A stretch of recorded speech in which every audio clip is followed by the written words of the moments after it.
Hello there, I'm Miranda and this is Take a Moment with NCH&C, the show where we talk to you and your colleagues about experiences that affect you. Listen on your drive between patients or in your downtime, whenever you get the chance to take a moment.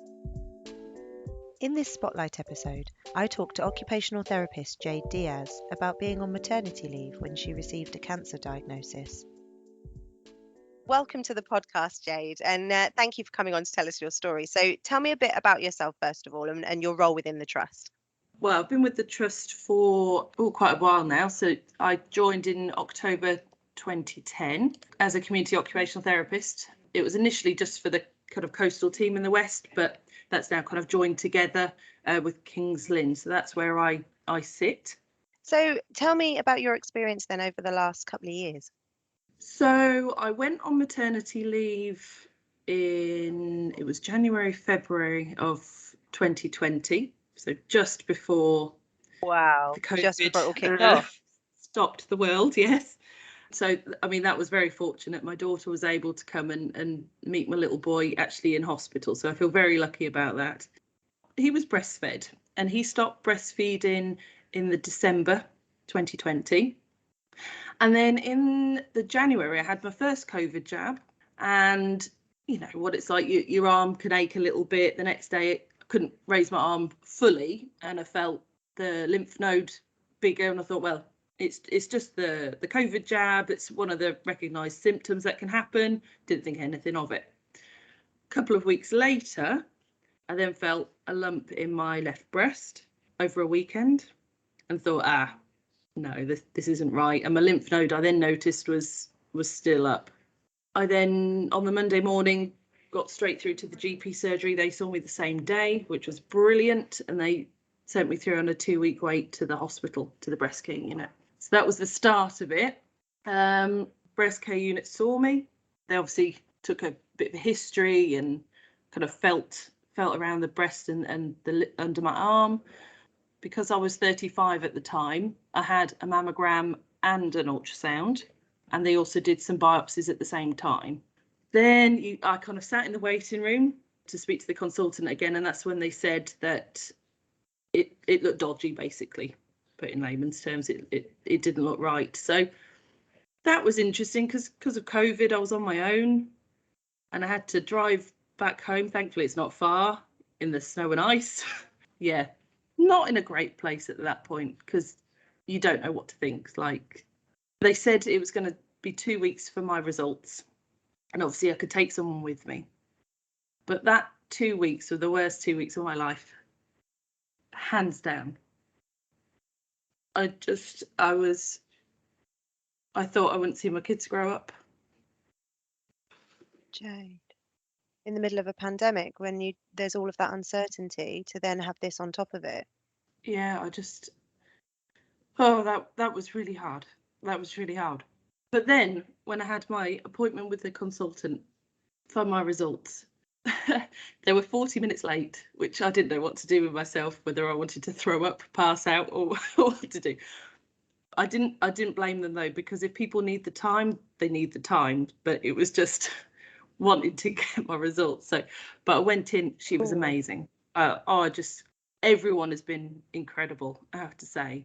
And the way she put things, I came out so relieved. Even though I had the diagnosis of breast cancer, I came out relieved because they said obviously they don't have a crystal ball, but they were looking at curative and that would be fine. So from that point on, I was like, okay, I can deal with that. That's fine. It's the not knowing bit when your brain must have just been telling you the worst and you just can't help that.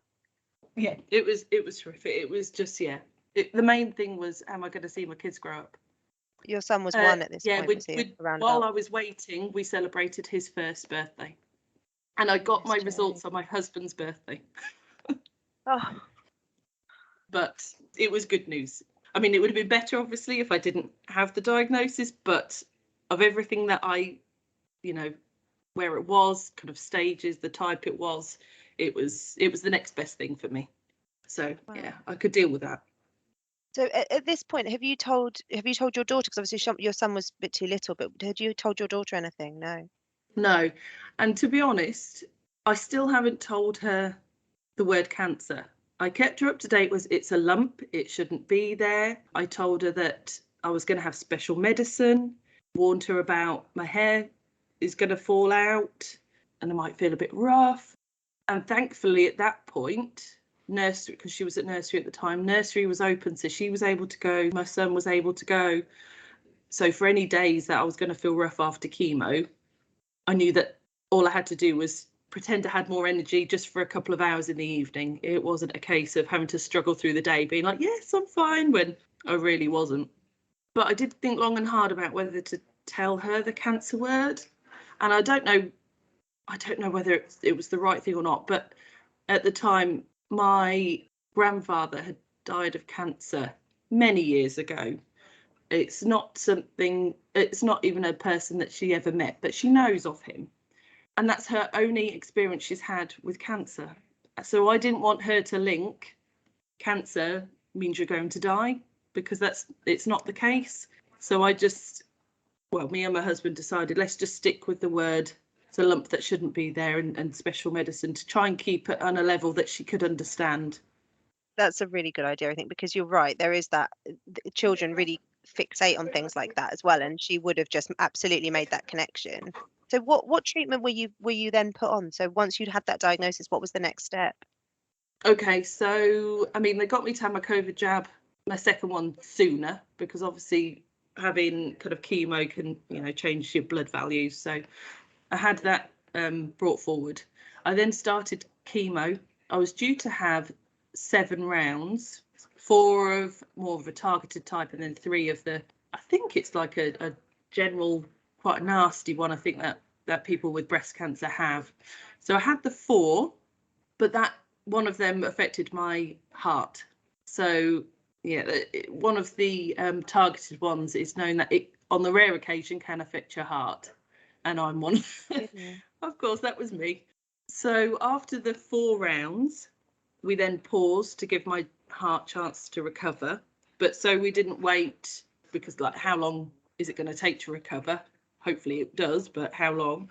They brought my surgery forward. So I then had my mastectomy and 2 levels of node clearance. It might sound odd, but that was so much easier than I thought it was going to be. Was it a decision, or was that decision taken out of your hands, like you have to have the surgery? What was put to me was, depending on how the chemo went, whether they would give me the option of lumpectomy or mastectomy. But from the start, before I started anything, I was like, I want it off. I don't want to mess around. Just take it away. Fortunately, it can be reconstructions. I haven't had mine yet, so I've got to wait a bit longer. But I was like, no, just take it away. I don't want to have that dark cloud weighing over me, thinking, is it going to come back? Or so yeah, it was a simple, complicated decision, if that makes any sense whatsoever. And so, I'm just thinking about, obviously, if your daughter were to see, how would you explain? Have you had to explain that to her? I told her what was going to happen. Yeah, I said to get rid of the lump. They're going to take it off. So I've been, without saying the word cancer, I've been as honest with her as I can be. That's amazing. Yeah, she dropped me off for the surgery, because that was, you had to go in on your own as well. But yeah, that was okay. Everyone was lovely there. But no, in general, she was all right. She just kept giving me kisses, and she's kissed my prosthetic. To say, bless her. She said she wanted to help it heal quicker. So yeah, bless her. You went up to that surgery on your own. A cancer diagnosis at any time is probably the most frightening thing someone could go through, but to have it at a time when we're living through the restrictions of the pandemic, how did you cope with that? Do you know what? I don't know, really. I just did. I had to do it, so I got on with it. And like my husband was saying, any other time, especially if you're immunocompromised, like I was, going through chemo and stuff, no other time would people be wearing masks and staying away from each other. I was actually probably pretty safe to a certain degree, because I didn't feel like I was missing out on anything. People were basically staying at home. I mean, obviously I didn't go into any shops or anything, because that would have been a bit, pushing it. But yeah, it was just, that's what it was. People were going through worse. I was getting the treatment I needed, so carry on. And all the professionals, healthcare professionals, everyone was so good. There wasn't one person that you thought, oh, I wish they'd have spoken to me differently, or no, everyone's been brilliant.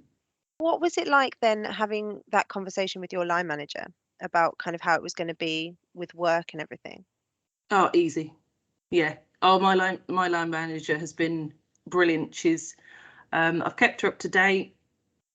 She's given me the space I needed just to kind of get my head down and get better, and offered support if I needed it. But thankfully, I've got brilliant friends and family, and obviously the support offered by the breast care and cancer nurses and the consultants and everyone. So I didn't, thankfully, at the moment, touch wood, I haven't had to take them up on the offer, but it, knowing it's there is really nice.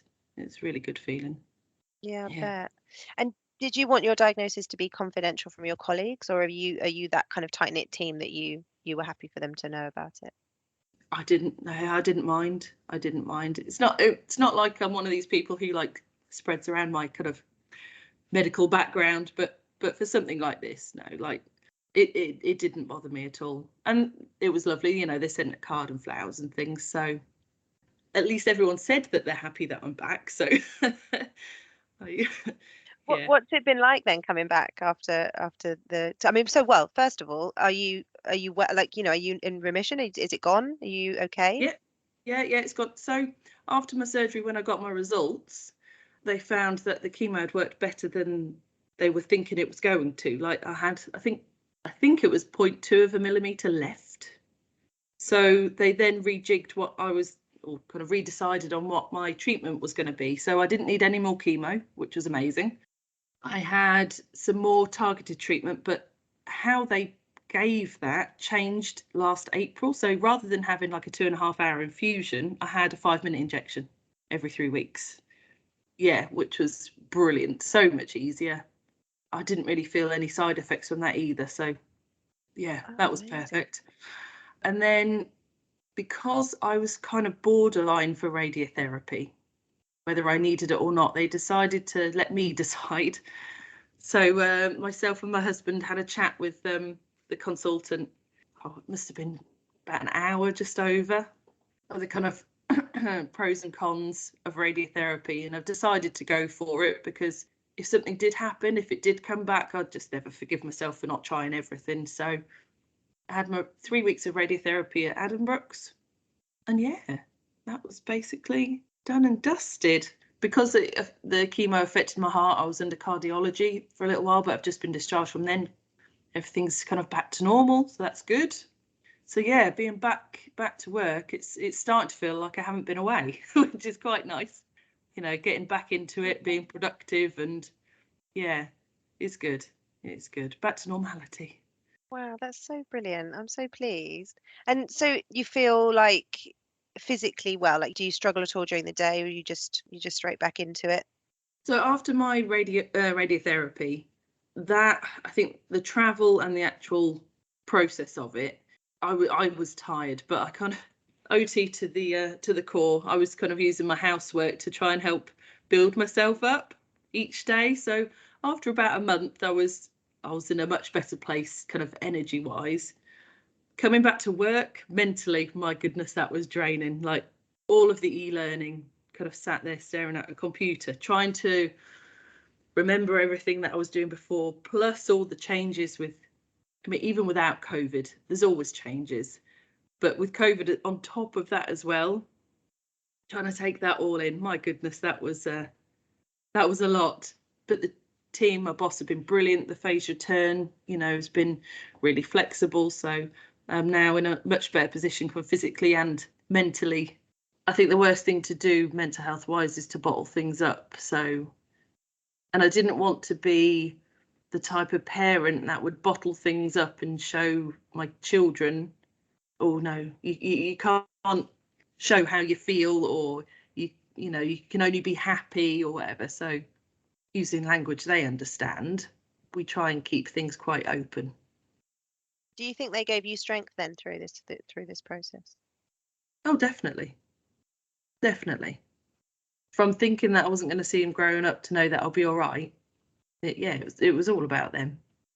And what would you say to anybody who might be going through a similar experience or beginning a journey where they've had a diagnosis? Are there any sort of words of advice or words of wisdom you could give to somebody? It's difficult because before I was ever diagnosed, before all of this happened, I thought if I ever got a diagnosis of cancer or something like this, I would just absolutely crumble.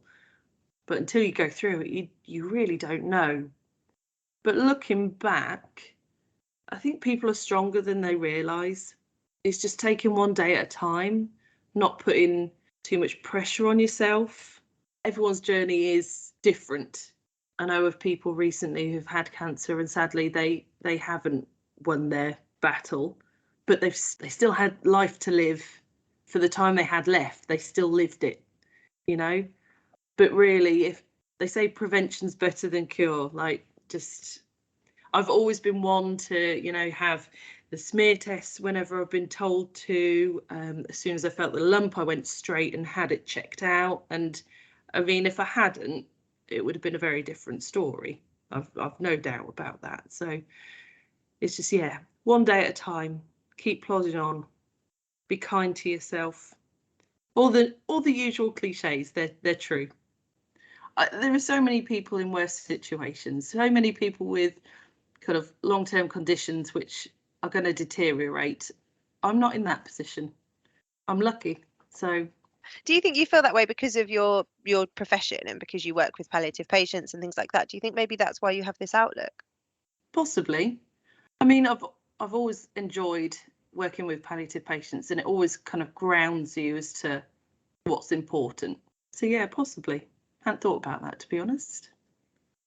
I do think that you shouldn't forget about the carers, because my husband's a nurse. I mean, even if he wasn't, but my husband's a nurse. He's used to trying to help fix things, and all he could do was watch, basically. We share things, kind of housework, childcare. We share things pretty equally anyway. But on the days where I couldn't because I was feeling unwell because of the chemo or whatever, he just ran with it. He just did it. He didn't put any pressure or anything. Some friends even kept bringing round meals and things to take some of the pressure off him. So look after the carers, because they do a heck of a lot and they've got a lot on their shoulders as well.